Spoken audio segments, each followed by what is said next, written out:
हमने शहर को दी एक नई पहचान, हम हैं सिंघानिया बिल्डकॉन।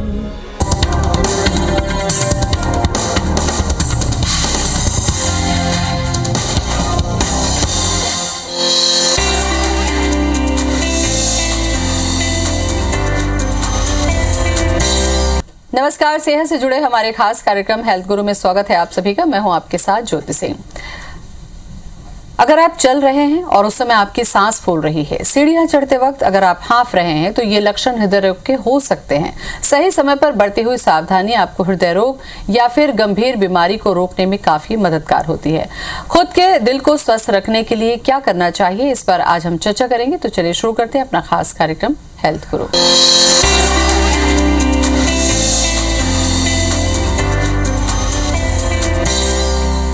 और इस पर चर्चा करने के लिए हमारे साथ जुड़ रहे हैं माधवबाग के Madhya Pradesh zonal medical head doctor Ranjit Narang. Doctor Ranjit, बहुत बहुत स्वागत है आपका। Thank you ma'am. Doctor Ranjit, अगर हम भारत की बात करें तो भारत में डायबिटीज के बाद जो सबसे ज्यादा बीमारी के तौर पर उभर रहा है वो है हार्ट डिजीज। क्या ऐसे कारण आपको लगते हैं कि हार्ट डिजीज तेजी से बढ़ रही है और इसके महत्वपूर्ण लक्षण क्या हो सकते हैं? आज के समय पे मैम जो हम देख रहे हैं, डायबिटीज के बाद एक और हृदय रोग हमें बहुत कॉमनली देखने को मिल रहा है। इसका जो मुख्य कारण है वो हमारी आज के समय पे बिगड़ी हुई जीवन शैली। फर्स्ट थिंग जीवन शैली, और जीवन शैली के साथ हमारा आता है खान पान। मतलब खान पान, हमें क्या खाना चाहिए। हम सब लोग अपनी तरफ से बेहतर खाने की कोशिश करते हैं, लेकिन फिर भी आजकल के समय पे हमारा जो वर्कआउट है वो थोड़ा सा कम है और खाने में कार्बोहाइड्रेट वाली चीजें ज्यादा है, या ओवरऑल हम कहें कि ऐसा खाना जो कि हमारे शरीर के अंदर जाके कैलोरी बैलेंस को बैलेंस नहीं कर पाता है, और वही बिगड़ा हुआ खाना या जीवन शैली फाइनली जाके हमें हृदय रोग का कारण बनता है। सिर्फ यही नहीं, इसी के साथ हमारे रिस्क जोन वाले पेशेंट, मतलब कौन से, जिनको पहले से डायबिटीज है, ब्लड प्रेशर है, या जिनका वजन अधिक है, ऐसे कैटेगरी वाले पेशेंट कहने को तो कहते हैं कि हाँ हमारा नॉर्मल है, लेकिन यही जब अंदर अनियंत्रित रहा या लंबे समय से रहा तो हम देखते हैं यही व्यक्ति फाइनली जाके कन्वर्ट होता है हृदय रोग में। तो अगर हम इन जीवन शैली को परिवर्तित कर दें और हमारे इन रोगों पे कंट्रोल कर लें तो डेफिनेटली हम अपने हृदय रोग को होने से रोक सकते हैं। बिल्कुल। डॉक्टर रंजीत, मैं आपसे चर्चा करूंगी आगे चलकर कि हमारी डाइट कैसी होनी चाहिए, लेकिन उसके पहले हम यहाँ पर लक्षणों पर ज्यादा चर्चा करेंगे, क्योंकि दिल से जुड़ी जो बीमारी होती है उसका जो सिम्टम्स होते हैं वो कई बार व्यक्ति समझ नहीं पाता, क्योंकि सांस फूलना थकान की वजह से भी हो रहा है, गैस और एसिडिटी की वजह से भी पेट या छाती में जलन हो रही है, या हाथों में दर्द हो रहा है, हाथों में झुनझुनी हो रही तो उसको कमजोरी से जोड़ लिया जाता है। तो ऐसे बहुत सारे सिमिलर जो सिम्टम्स हैं वो कंफ्यूज कर देते हैं, और क्या इसी वजह से देर होती है, कैसे पहचाने हम? कई बार हमें ये लगता है कि ये लक्षण हमारा सिंपल से सामान्य सा है, और कई बार हम कंफ्यूज होते हैं कि ये हृदय के कारण नहीं है। तो इसका एक सिंपल सा रीजन कैसा है, जब भी हमें लगे कि ये लक्षण हमारे हृदय के हैं तो सबसे पहले अपने इस डर को दूर करने के लिए एक ईसीजी करके देख लेना चाहिए। और एक ईसीजी करने के बाद अगर हमें लगता है कि उसका नहीं है तो एग्जैक्ट हमें देखने के लिए ये जो लक्षण है ये हृदय से है कि नहीं है, हमें एक टीएमटी टेस्ट या कार्डियक स्ट्रेस टेस्ट करके देखना चाहिए, जिससे हमें पता चल जाता है कि ये कंफर्मेटरी सिम्टम्स हृदय रोग के हैं। अब बात आती है कि ये हृदय रोग के ही लक्षण हैं, ये हमें कैसे या क्यों हो रहा है शरीर में। तो सिंपल सा इसका कॉन्सेप्ट है, जब भी हम देखते हैं जब किसी व्यक्ति के शरीर में इस तरीके से गलत खान पान, जीवन शैली और ये जो अनियंत्रित डायबिटीज, ब्लड प्रेशर या वजन रहा, तो ये धीरे धीरे करके हमारे हृदय की कैपेसिटी को या हृदय के कार्य करने की क्षमता को कम कर देते हैं। और जब ये हृदय के कार्य करने की क्षमता कम हो जाती है, जिसका कि मुख्य कार्य क्या है, सारे शरीर से खून को लेना और सारे शरीर के खून को पहुंचाना, लेकिन क्योंकि इसकी हृदय शक्ति कम हो जाती है, तब हम जब चलते हैं तो चलते वक्त यही सांस फूलना इसका एक मुख्य लक्षण या प्रधान लक्षण के रूप में हमें दिखता है। और ये लक्षण दिख रहा है मतलब हमें एक ईसीजी या एक स्ट्रेस टेस्ट करके ये कंफर्म कर लेना चाहिए कि कहीं ये हमारा कंफर्मेटरी हृदय रोग के कारण तो नहीं है। डॉक्टर साहब, जैसे कि सांस फूलने का जिक्र किया, कई बार ये देखता है कि कुछ लोग जो हैं चलते हैं उस समय उनको सांस फूलती है, लेकिन वही व्यक्ति जब बैठा है आराम की स्थिति में है तो नॉर्मल लगता है। क्या आपको लगता है कि ये जो समय है इसको अवॉइड नहीं करना चाहिए, इस पर तुरंत हमको कंसल्ट करना चाहिए डॉक्टर से? ये हमारे हृदय रोग होने का पहला और एक मुख्य लक्षण के रूप में हमें दिख रहा है। मतलब क्या कि जस्ट हम देखते हैं कि पहले जब ये कुछ भी लक्षण नहीं थे तब हमें ना बैठे हुए सांस फूल रही थी ना चलते हुए, लेकिन अगर हमारी ये जीवन शैली अनियंत्रित रही, हमारे अंदर अगर डायबिटीज, ब्लड प्रेशर या मोटापा, अगर ये कुछ रोग हैं और नहीं भी हैं, हमारी जीवन शैली अव्यवस्थित है, खान पान अव्यवस्थित है, तो ये धीरे धीरे बढ़ते बढ़ते हृदय के ऊपर एक प्रेशर क्रिएट करते हैं। और ये प्रेशर जब लगातार 2 साल, 5 साल, 10 साल तक रहता है तो ये हृदय की कैपेसिटी कम होने लगती है।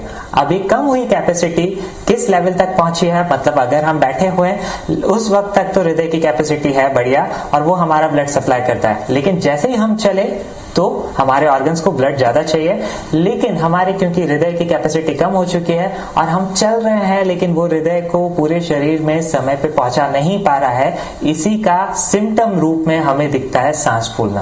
और अगर ये सांस फूलना हमें पहले सिम्टम के रूप में दिख रहा है, मतलब आपको तुरंत जरूरत है एक बार अपने डॉक्टर से, हृदय रोग विशेषज्ञ से या माधव बाग आके आप एक बार सलाह आवश्यक लें। Kidney trouble, heart attack, brain haemorrhage, paralysis, ये जो होते हैं ये मुझे नहीं चाहिए, मुझे सोने का नहीं है। इसीलिए मैंने ये तय किया कि मेरा बीपी जाएगा, ये जो भी है मेरे पीछे नहीं आएंगे, तो ये बीपी जाना जरूर है। इसलिए मैंने यहाँ से ट्रीटमेंट लिया और मैं आई थी यहाँ बीपी के कारण, मगर मेरा सब जो भी टेंशन है सब गया।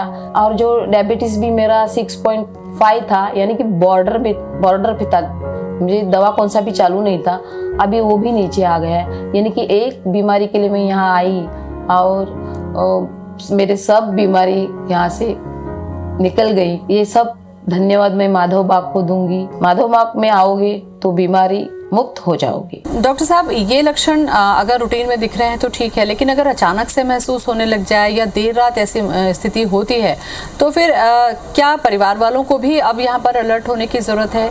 उन्हें क्या कुछ करना चाहिए? यस, इस बात पे बहुत जरूरी है कि यहाँ पे परिवार और वो रोगी जिसको ये लक्षण हो रहा है वो बहुत ही अलर्ट हो जाए और इसको हल्के में ना लेते हुए तुरंत जब भी पॉसिबल है पहले एक बार डॉक्टर से संपर्क किया जाए। और संपर्क करने के बाद अगर वहां पे तुरंत इमरजेंसी की जरूरत है तो इमरजेंसी मैनेजमेंट किया जाए। अब जब इमरजेंसी मैनेज हो गई है तब हमें आगे ये फिर से ना हो, इसके लिए हमें एक प्रॉपर उचित आहार विहार, उचित इलाज की आवश्यकता होती है। बिल्कुल, इलाज तक मैं पहुंचूंगी डॉक्टर साहब आपके पास, लेकिन एक महत्वपूर्ण पड़ाव होता है जांच। जैसा कि आपने कहा कि ईसीजी करा लिया जाए, टीएमटी करा लिया जाए। अगर व्यक्ति को ये लक्षण हो रहे हैं तो क्या वो स्वतः करा सकता है या फिर उसको डॉक्टर से कंसल्ट करके करना चाहिए? यहाँ पे सबसे पहले व्यक्ति को एक सिंपल ईसीजी जो कि कोई भी व्यक्ति करा सकता है, और सबसे पहले ईसीजी की जांच करते हुए ये देख लिया जाता है कि हम उसे स्ट्रेस टेस्ट या कार्डियक टेस्ट पे ले सकते हैं क्या। सिंपल ईसीजी हमें यह बताता है कि अभी रिलैक्स स्थिति में, रेस्टिंग कंडीशन में हमारे हृदय की क्या कैपेसिटी है। लेकिन जैसा कि हमने अभी बात की कि रेस्टिंग में सब कुछ नॉर्मल दिख रहा है, लेकिन कई बार ऐसा महसूस होता है कि हम कुछ काम करते हैं तो सांस फूलती है, या काम करते हैं तो या चलते हैं तो सीने में दर्द होता है। उसी चीज को देखने के लिए हम अपने हृदय को जब चलाते हैं, मतलब जब हम ट्रेडमिल पे थोड़ा सा चलते हैं, तो उस चलने के दौरान जो ईसीजी होती है इसी को हम बोलते हैं कार्डियक स्ट्रेस टेस्ट या टीएमटी। और ये रेस्टिंग ईसीजी को देख करके जब हमने कंफर्म कर लिया कि हाँ व्यक्ति को टीएमटी पे लिया जा सकता है, तो टीएमटी पे लेके डेफिनेटली उसका एक उचित निदान माधव बाग में किया जाता है। बिल्कुल। अब बात आती है कि यहाँ पे पेशेंट को किसी के साथ आने की आवश्यकता है क्या? जरूरी नहीं है, उसके फैमिली मेंबर्स आ रहे हैं तो भी बढ़िया, अदरवाइज ये व्यक्ति खुद भी आ रहा है तो अकेले आके भी उसकी ये जांच बहुत इजीली पॉसिबल है। बिल्कुल। और इसी में गड़बड़ी होने के बाद जरूरत होती है डॉक्टर साहब कि हॉस्पिटल पहुंचा जाए। माधव बाग के बारे में मैं चर्चा करना चाहूंगी कि अगर ऐसी की स्थिति में अगर टीएमटी की रिपोर्ट नॉर्मल नहीं आती है, डॉक्टर्स कंसल्ट करने के लिए कहते हैं, तो फिर यहाँ पर ट्रीटमेंट की शुरुआत किस तरीके से होती है और क्या समझ में आता है कि क्या बीमारी है और आगे चलकर हार्ट अटैक का खतरा होगा या नहीं? जैसे ही हमने यहाँ पे देख लिया कि अगर हमारा टीएमटी नॉर्मल नहीं है, मतलब हम 15 मिनट नहीं चल पाए हैं या इस 15 मिनट के पहले ही हमें चलते वक्त कुछ थकान या सांस फूलना या सीने में दर्द होना, ऐसे कुछ लक्षण दिखते हैं, तो इन्हीं लक्षणों को दूर करने के लिए हमारे हृदय की जो कमजोरी आई है, हमारे हृदय में जो संप्राप्ति हुई है, मतलब जो इश्मिया हुआ है या हार्ट फेलियर हुआ है, इस कंडीशन का निर्धारण करते हुए माधव बाग के द्वारा संपूर्ण हृदय शुद्धिकरण इस पद्धति का पंचसूत्रीय माध्यम से अपनाया जाता है।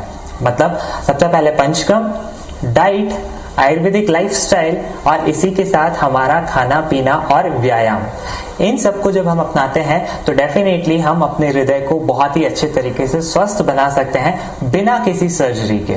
बिल्कुल। और ये पांचों ही स्टेप मैं आपसे विस्तार से जानूंगी डॉक्टर साहब, क्योंकि हो सकता है हमारा कार्यक्रम जो लोग देख रहे हैं वो बिना किसी तकलीफ के अगर इसको अपनी लाइफस्टाइल में शामिल कर लें तो हो सकता है दिल की बीमारी से वो बचें। डॉक्टर साहब, अभी हम चर्चा कर रहे थे हृदय शक्ति प्लस प्लान के बारे में।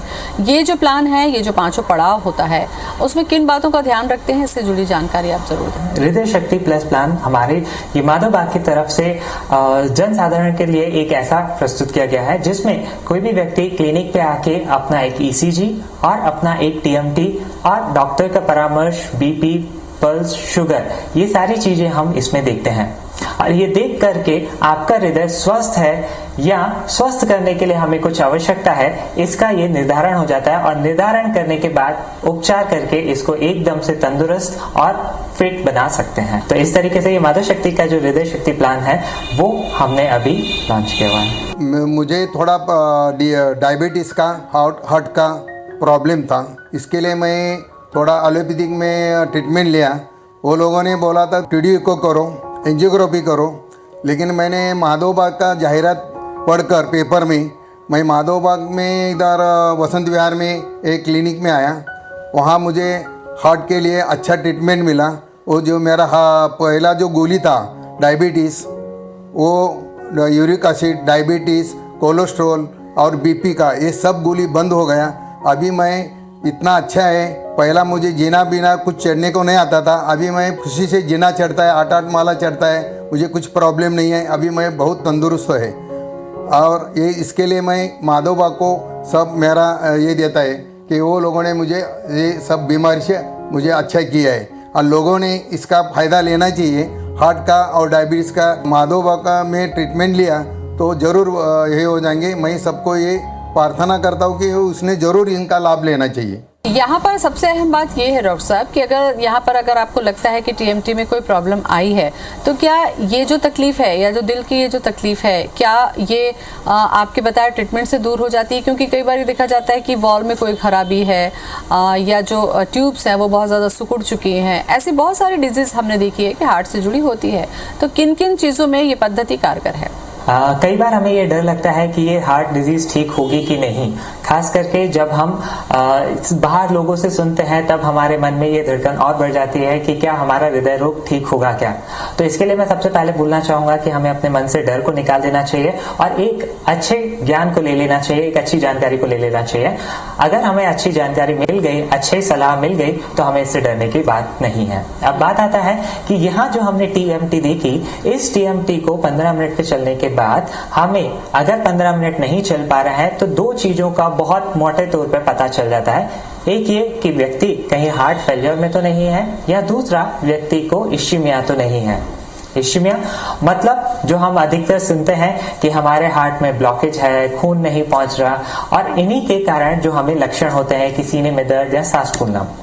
तो ये जो हार्ट फेलियर है या इश्यमिया है, इसी के लिए माधव बाग के द्वारा जो संपूर्ण हृदय शुद्धिकरण प्रोसेस किया जाता है, इसका मुख्य उद्देश्य क्या रहता है कि ये ब्लड वेसल्स का लचीलापन, जो अभी हमने देखा कि हृदय की कैपेसिटी कम है या जब हृदय खून को सप्लाई पूरी तरीके से नहीं कर पाता तब ये लक्षण पहुंच पाते हैं। तो इसी खून की ब्लड सप्लाई को बढ़ाने के लिए जो संपूर्ण हृदय शुद्धिकरण थेरेपी है, ये हमारे इन ब्लड वेसल्स की लचीलेपन को बेहतर करती है। मतलब अगर ये लचीलापन बढ़ गया तो वहां से ब्लड फ्लो ज्यादा हो जाता है, और ये ब्लड फ्लो ज्यादा बन गया तो हमारी ये जो तकलीफें हैं, हमारे ये जो लक्षण हैं, ये बिल्कुल से कम हो जाते हैं और हम वापस से वैसे ही पहुंच सकते हैं अपनी स्वस्थ अवस्था में जैसे कि आज से पहले थे। बिल्कुल। तो डॉक्टर साहब, मैं उसको थोड़ा सा विस्तार से आपसे जानना चाहूंगी कि वो जो 5 पड़ाव जो माधव बाग में आप करते हैं, जिससे आपने बताया कि शुद्धिकरण के साथ साथ बीमारियां दूर होती है और दिल वापस अपनी स्थिति में आ जाता है। सबसे पहला जिक्र आपने किया डाइट का। डाइट में हमें क्या लेना चाहिए और क्या नहीं लेना चाहिए अगर दिल को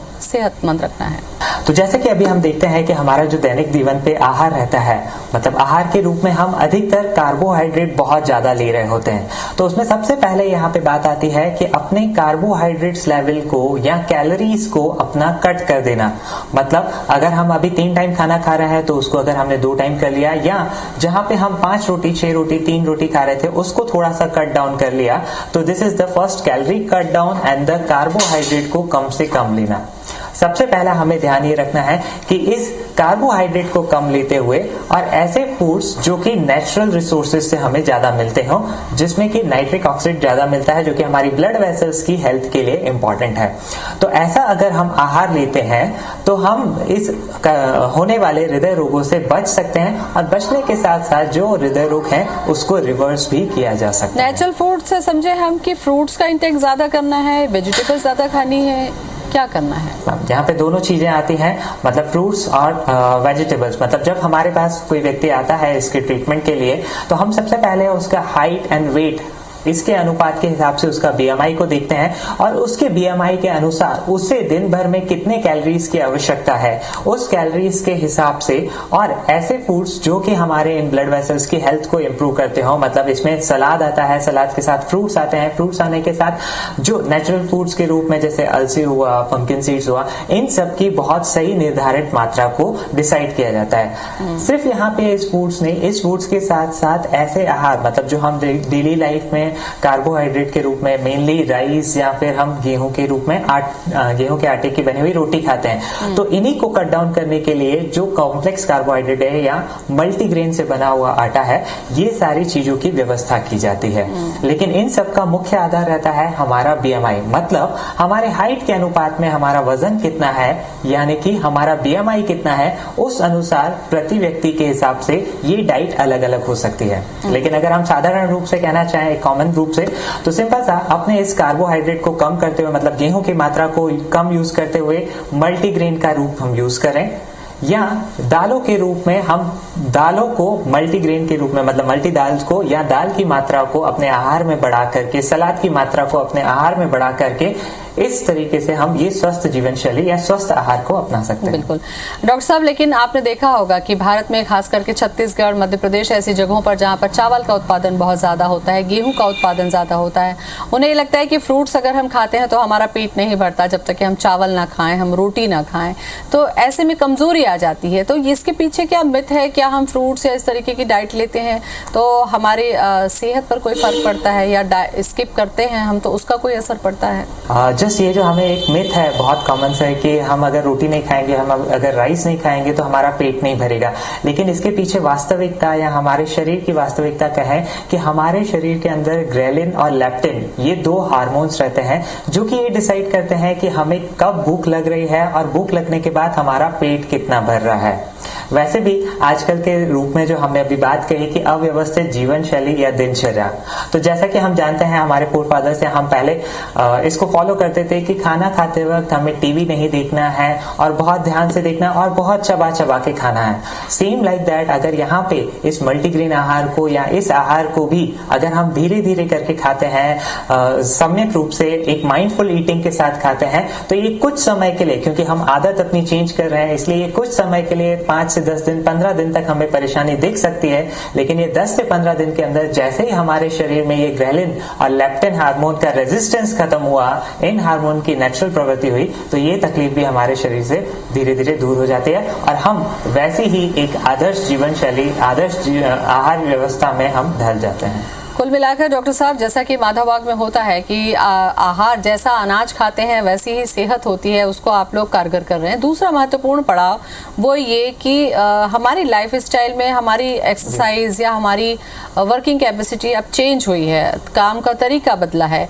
ऐसे में एक्सरसाइज किस तरीके की होनी चाहिए अगर उनको, जिनको सांस फूल रही है या जिनको बिल्कुल भी चलने फिरने की या काम की आदत नहीं है, उनके लिए किस तरीके से प्लान आप लोग करते हैं? डेफिनेटली मैम, मैं इस क्वेश्चन पे आऊंगा, लेकिन मैं एक जरूर बात कहना चाहूंगा कि हमारे मन में कई बार ये लगता है कि बस हम एक्सरसाइज करते रहें और हर एक्सरसाइज फायदेमंद ही होती है। लेकिन मैं यहाँ पे फिर से कहना चाहूंगा कि प्रति व्यक्ति के हिसाब से ये एक्सरसाइज अलग अलग हो सकती है। जैसा कि अभी हमने बात की थी कि अगर कोई व्यक्ति हृदय रोगी है या उसकी सांस फूलने के लक्षण हमें दिख रहे हैं, तब तो ये और विशेष हो जाता है कि उसके लिए ये एक्सरसाइज अलग से ही होनी चाहिए या एक विशेष रूप से होनी चाहिए। तो अब बात करते हैं कि ये एक्सरसाइज कैसी होनी चाहिए। तो माधवबाग में जब कोई व्यक्ति आता है तो सबसे पहले हमने एक ईसीजी के हिसाब से, एक टीएमटी के हिसाब से और उसका एग्जामिनेशन करके हमें ये पता चल जाता है कि उस व्यक्ति को कितनी एक्सरसाइज करवानी है। और ये जानने के बाद तब हम यहाँ पे एरोबिक एक्सरसाइज या योगा एक्सरसाइज इनका निर्धारण करते हुए हम उन्हें एक्सरसाइज गाइड करते हैं। यहाँ पे गाइड करने के साथ हमारा एक और टूल है MIB पल्स ऐप टूल। मतलब MIB पल्स एप्लीकेशन एक गूगल प्ले स्टोर से हम कभी भी डाउनलोड कर सकते हैं। उसके माध्यम से हम अपने पेशेंट्स को यहाँ पे डायरेक्ट कनेक्ट के थ्रू कनेक्ट होते हुए उनके लिए पर्टिकुलर, मतलब इन व्यक्ति के लिए, हृदय रोगी के लिए क्या अलग से एक्सरसाइज होनी चाहिए, डायबिटिक व्यक्ति के लिए या हार्ट डिजीज के साथ हाइपरटेंसिव व्यक्ति है, उन सभी के लिए क्या अलग अलग एक्सरसाइज होनी चाहिए, ये हम उन्हें गाइड करते हैं।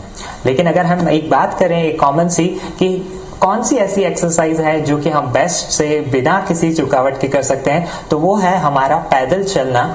और पैदल चलना ये हमारे लिए सबसे बेस्ट एक्सरसाइज है। लेकिन बात आती है कि इस पैदल चलने के साथ अगर हमें कोई विशेष एक्सरसाइज की जरूरत है तो मैं एक बार रिकमेंड करूंगा कि आप डॉक्टर से जरूर सलाह लें, क्योंकि आपके हृदय की कैपेसिटी कितनी है उस कैपेसिटी को देखते हुए अगर आप विशेष एक्सरसाइज करेंगे तो यही फायदा दुगना हो जाता है। बिल्कुल।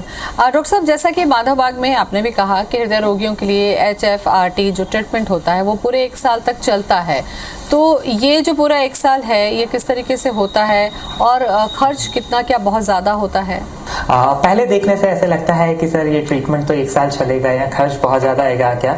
तो मैं यहाँ पे ये बात क्लियर करना चाहूंगा कि ये जो हृदय रोग का ट्रीटमेंट होता है HFRT या संपूर्ण हृदय शुद्धिकरण, ये ट्रीटमेंट हमारा रहता है मेनली 90 डेज का। इस मेनली 90 डेज में हमारा एग्रेसिव ट्रीटमेंट होता है कि आपके हृदय को हम बेहतर से बेहतर बना दें, और एक बार इस 90 डेज में आपकी डिजीज रिवर्सल हो गई, हृदय रोग रिवर्स हो गया या हृदय फिट हो गया, इसके बाद बात आती है कि उसके मेंटेनेंस की।